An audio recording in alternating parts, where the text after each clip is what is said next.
व्यक्ति केचित केवलया भक्त्या भक्ति योग परायण। जीवन में कोई भी व्यक्ति है, कैसा भी व्यक्ति है, वो पाप करता है और पाप करने के बाद अनेक अनेक नरकों को भोगता है। श्रीमद् भागवत में मूल रूप से 28 प्रकार के नरकों का वर्णन है।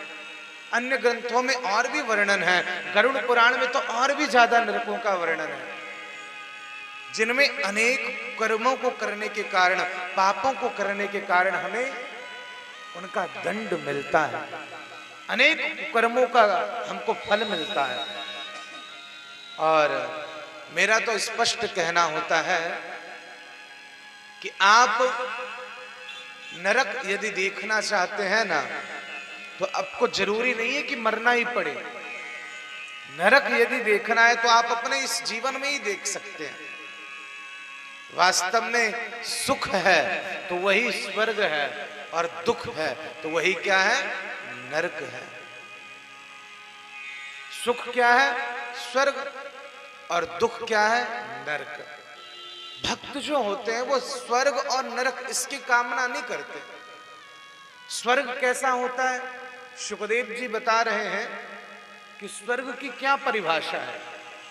हम लोग कहते हैं कि भाई हमें स्वर्ग की प्राप्ति करनी है, पर शास्त्रों ने स्वर्ग की बहुत निंदा की है। स्वर्ग और नरक के चक्र में भक्त पड़ना नहीं चाहता। उदाहरण के लिए आप इस तरह समझिए, सुखदेव जी मानो बताते हैं, तेतम भुक्त्वा स्वर्ग लोकम विशालम और क्षीणे पुण्य मृत्यु लोकम विशंति। आप कभी बड़े से बड़े होटल में गए होंगे, गए या नहीं?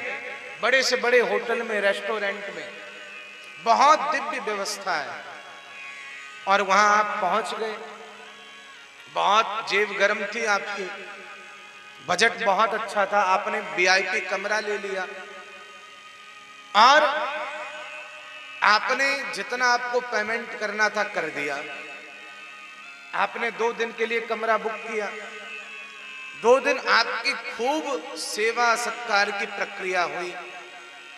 बार बार नौकर पूछ रहा है क्या लेंगे क्या लेंगे। लेकिन जैसे ही 2 दिन समाप्त हुआ और चेकआउट करने का समय आया, आपको कमरा खाली करना है, और आप कमरा खाली करें ही नहीं।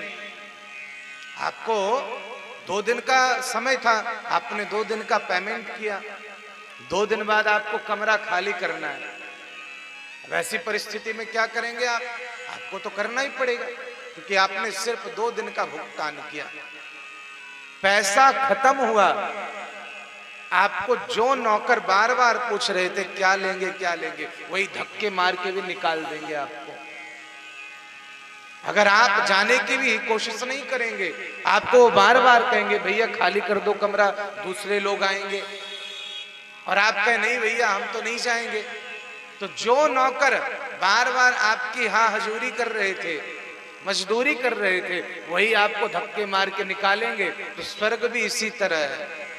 पुण्य रूपी धन हम इकट्ठा करते हैं और वही स्वर्ग में काम आता है, लेकिन जैसे ही पुण्य रूपी धन खत्म हुआ तो क्षीणे पुण्य मृत्यु लोकम विशंति।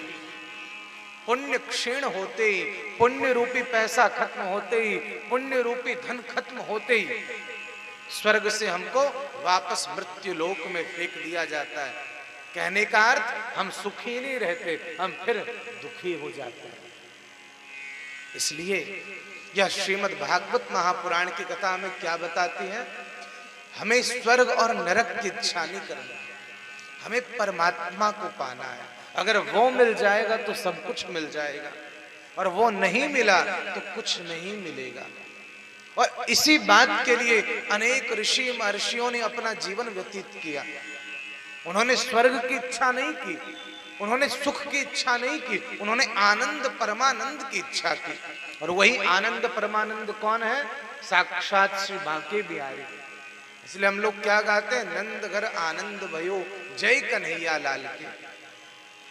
आनंद तो भगवान और भगवान का नाम है, भगवत कृपा ही परमानंद है, उससे बढ़कर कुछ नहीं है। आप जीवन में सुखी हो सकते हो, सुखी होने के लिए अनेक साधन हैं। बढ़िया बिस्तर मिल जाए, आपको उस पे बहुत अच्छी नींद आएगी। आप कहते हो बड़ा आनंद आया, पर वो आनंद नहीं है।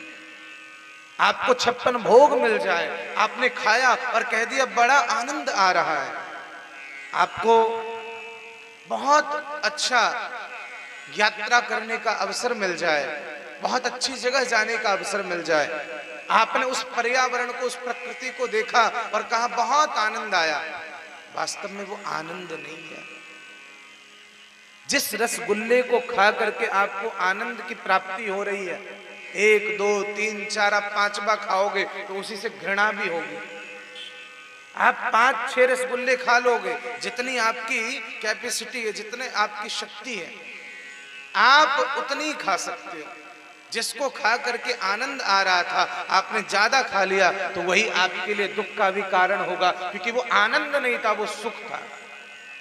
आप सांसारिक चीजों को खा करके, पी करके सुखी हो सकते हो, पर भगवान को, उनकी कथा को और उनके नाम को गा करके आप सुखी नहीं, आनंदित हो सकते हो। और ये मैं नहीं, ये श्रीमद् भागवत की कथा कहती है।